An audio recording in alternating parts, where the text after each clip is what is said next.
to quality education.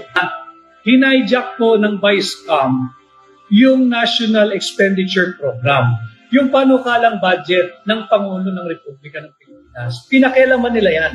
At talaga namang mangled beyond recognition yung ating 2025 national budget, way beyond the actual figures proposed and presented by the Office of the President. Una po yun. Ito po kasi yung pinagmulan yan. Ulitin ko, pakita ko lang po ulit yung Bicameral Conference Committee Report. Ito po yan. Pirmado, nakita naman ninyo Pirmado.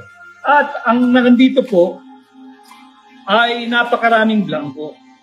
Para lang pangit kasi na magpag-gaslight po tayo Yung paintulutan natin sila na bilugin po ang ulo ninyo. Pagamat ngayon po meron po kasing isang kongresista na pumirma sa blankong Bicameral Conference Committee Report ay nagpahayag at ito po ay napabalita sa mga social media and papers or newspaper na baseless, wala daw pong basihan yung ating petisyon sa Korte Suprema.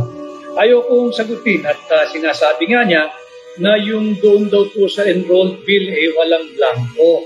At buong respeto ko po sa Korte Suprema, tayo po'y tumalima sa kanilang kind reminder. Hindi naman po gag order yun, kundi very, very kind and subtle reminder from Senior Associate Justice Marvic Leonen na aralin yung ating mga gagawin na komento na hindi naman ito maging disrespectful sa court, hindi naman maging disrespectful sa process, at hindi naman maging parang conditioning the mind of the court to favor one party over the other. Hindi naobliga lamang akong sagutin sapagkat sinabi pong baseless yung ating petition sa Supreme Court. Let me just reiterate.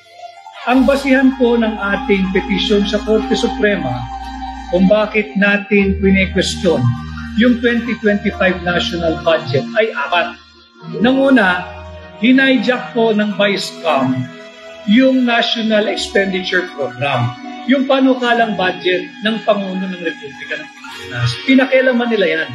At talaga namang mangled beyond recognition yung ating 2025 national budget, way beyond the actual figures proposed and presented by the Office of the President. Una po yun.